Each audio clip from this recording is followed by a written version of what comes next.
Toga imanege muntikeli kimerikeli kekesanya onkedo kwanu kambazi segu ejina kana na kankonga ono na yaga nkoma wendi no bombo enta ya biye de kugajo afambo malecha bibu iyo nyonyo nka gebi no bachin ketata. So I'll be starting today's vlog.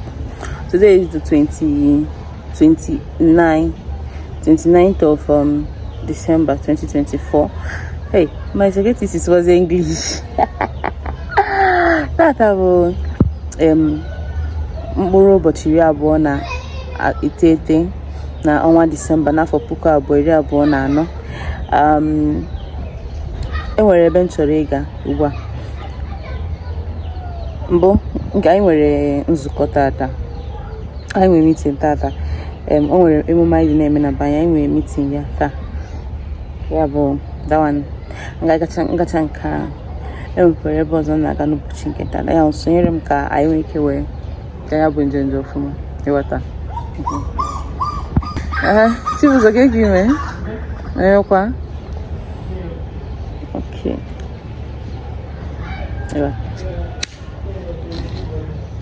Ịghọta ya bụ sonyere ụbọchị nke tata ka anyị gaa ya. O nwere ya dịkọ o nwere ihe mee mkọ ihe a ugbu a ka emecha ka nkọ ya n'ihe onyonyo ọzọ. Ka m kọọ ya ugbu a ka m kọọ ya n'ihe onyonyo ọzọ. Mana o nwere ihe mere ụnyaahụ bụ 28 ihe anwa kemgbe ka ihe anwa nọ na-echu m ụra. M cheta ya nsị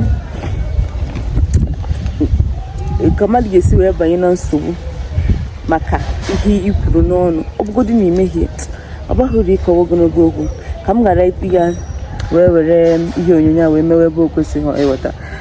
Ihe mere bụ ọ bụrụ na echi kama ihe onyonyo nke anụ a nzipụ ihe onyonyo nke ọzọ ga-esoteriri ya ka bụrụ maka ihe anwa m chọrọ ịkọ ịghọta ka m ghara ịga na-agba ụzọ aghara ka m ghara ị na-eme nkọta ya ka nke a bụrụ nọ maka emume mitin anyị nwere ka m ga-akọ mitin anyị nwere. O nwezikwa ihe ọzọ dapụta efu ya mana sonyere ụbọchị nke tata ka efe ka ụbọchị m si wee gaa. Ugbu a bụ mgbe m kwadochagoro wee na-aga nzukọ anwa anyị nwere. Nwere agwabụ nke na anyị nwere wee na-aga nzukọ ha anyị nwere nke ka ndị gbara ụlọ ịgwa m ama m na mara mma ịghọta. Nke a na-oge amalitere ekpere nzukọ anyị na-eme tupu anyị amalite ime nzukọ ahụ.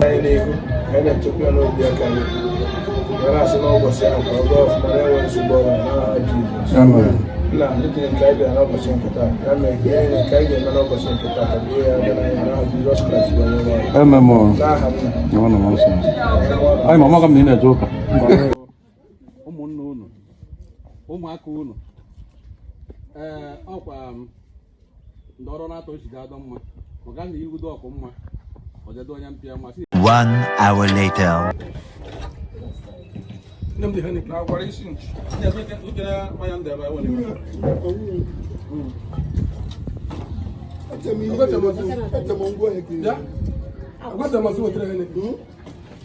anyị ka nọ na nzukọ anwa anyị na-eme ndị mmụọ wee gafete ka ị ga-emekwa ha ncha niile bụ na a na-abụ ekeresimesi ka ị ga-enyekwa n'anya gị na-abụrụ ka inye ya ihe oge na-ekiri ị na-etinye nri ebe mba onwe ihe ị na-etinye nlegharị anya ka ị ga-eji ya na-eme.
One day later.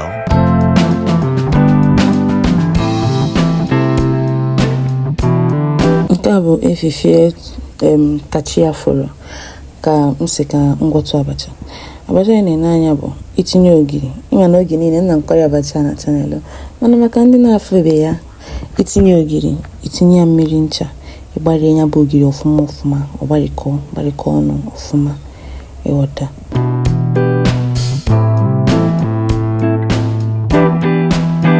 Ọ bụ na ọ gbarịcha ọnụ ọfụma itinye ya mmanụ a ga-enye aka ya bụ ihe anwa arụọ ọfụma. Ife n'anya ugbo ife na oji nwayọ wee na-arụ nata mmanụ abịa ga-enye aka ka o nwee ike rụọ ọfụma.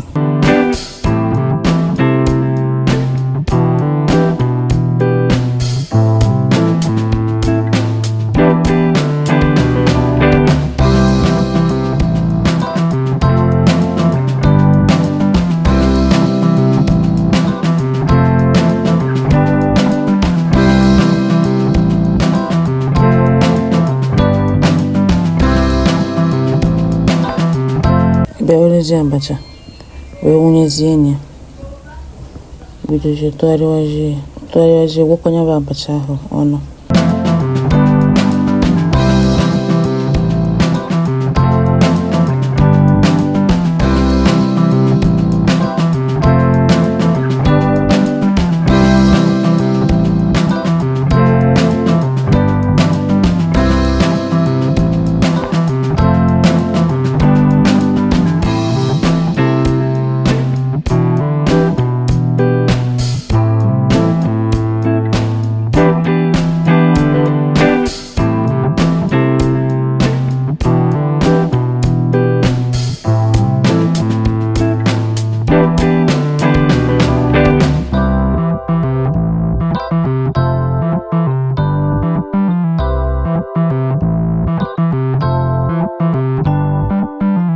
Oge na-eme ihe onyonyo a, amara m na m esetọrọ oge etinyere nnu, ose. Ị na-anya ọ bụrụ na igbochi ya bụ abacha, iwere ose itinyecha ya ose, itinye ya nnu, gwakọkwa ya ọfụma ka ose dị gị. Ụfọdụ na-etizi magị, mana nke bụ aka ochie na gị nwee ihe ọ dị ebe ahụ eme ịghọta. Ya bụ ụbọchị ị ga-agwọ nke gị ka ọ dịziara ịma ka ị ga-etinye magị ma ọ gị gaghị eti, mana ihe a na-etiri ya bụ nnu na ose eme na ọgwụ ngwa.